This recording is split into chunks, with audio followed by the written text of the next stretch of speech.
kind of going off of what I said last week, I think the bye week hit at a really good time. We talked about the injury report being pretty deep, and it was a great opportunity for us to get recovered and get a lot of treatment in and get a little bit ahead for ULM. So really pleased with just kind of how the kids have approached it. There's a lot of excitement and energy, especially, having a win streak of 2 games, but they've approached it well. Practice with a purpose, like we talk about all the time, and the schedule is unique, and you come out on a Sunday morning for a Tuesday practice, which it was a little lethargic at the beginning. They finished strong, and they came out here on a Monday for our Wednesday practice and had great energy and flew around, and we got a lot done. And today you guys got to see some of our developmental ball run around, so it's a good opportunity in these bye weeks to develop some of these younger guys as well. So a lot of moving parts, as you could say, of game planning for ULM and preparing, and also doing the developmental side of things and actually get a lot of treatment and recovery in. So I think our kids are ready to get out there for a Thursday night national TV game and get back out there in front of the home crowd and back in the WAC, and I think these kids are ready to go. So, questions? It looked like a lot of players were held out of practice today, obviously recovering and all that. One of those, Brian London, is he? Do you know his status at all? Yeah, he's full go. He'll be starting in this game. That's a lot of precautionary stuff. Today is a walkthrough practice where this kid's done a lot of reps throughout his time here at Texas State, and doesn't really need to prove to us anything, and is more mainly just get him off his feet and get him some extra treatment and recovery in, and make sure that he is as best as he can possibly be for this Thursday night game. Like, he'll get a lot more treatment in tomorrow, and then you got a whole day at the hotel to get some treatment in as well. So, but he's full go. Yeah, you were saying your main goal was to get healthy in the bye week. Do you feel that was accomplished for the most part? To a certain extent. There's going to be probably a handful of guys that we've kind of talked about with ankle injuries, like Brian London, for instance. He's still not going to be full speed. He's going to be out there running around with great effort, but he's going to have to tough this game out and then understand we got 16 days to prepare for Arkansas State. So that's kind of the mentality we've taken. We know we're beat up a little bit, but it's more about making sure that we've done our part of recovery and treatment, and understand that we've got to fight through a little bit of pain this week. So we have another bye week with 16 days of preparation for Arkansas State. In the Thursday game, you opened the season with one. Did that kind of help prepare you for this upcoming Tuesday? It actually did. I'm still all screwed up with the dates. Today's a Thursday for me, and it's a Tuesday, and I forgot that there was a press conference today because I'm thinking it's Thursday. You're in that routine, but I think the kids understand what we're trying to do. It's actually went a lot more easier this time around because that was the first game week that we really went through as a team, was that Thursday night A&M game. So I think these kids understand the expectations and the standards that we have for how we practice, and I think they went out there and again got the work in that was needed. Tell us a little bit about ULM. What have you seen out of them this season? Very solid team. Like, their record, I think they had a harder non-conference than what we had. If you look at taking Florida State into overtime, and then Iowa State, which is a solid team, and then Memphis last weekend.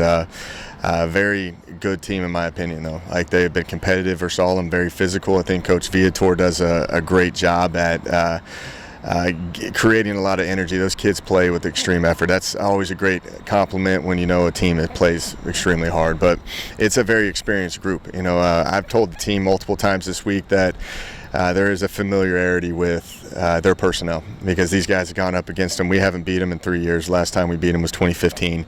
Got a lot of guys that have played ball together for a while. And you look at their quarterback, Caleb Evans, over 7,000 yards throwing.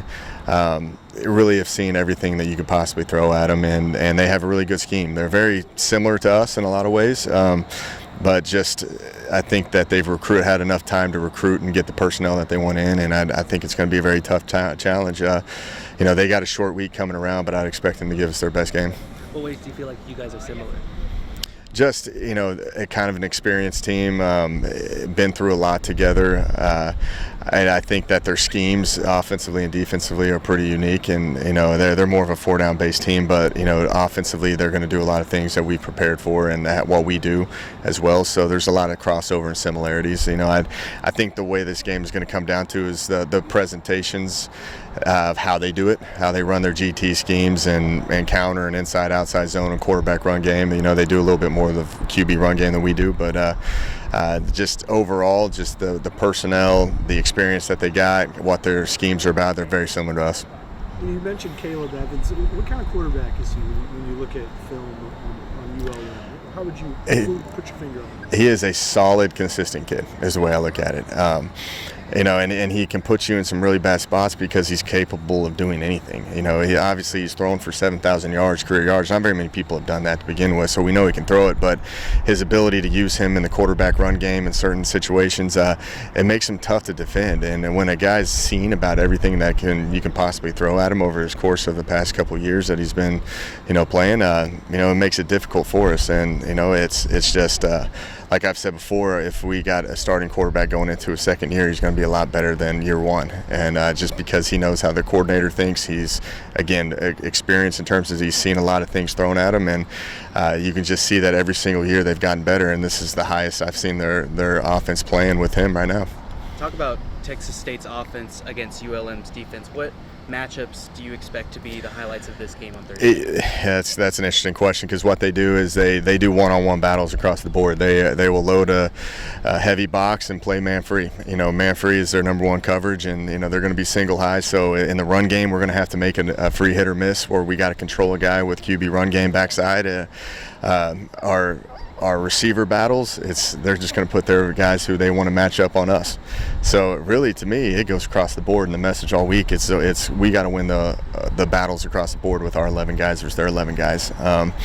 But we've got to be smart with how we can't turn the ball over. That's going to be a big game, because they will control the clock and they will do some good things. They've been snapping it at a pretty good pace. I think they snapped it 92 times last week offensively.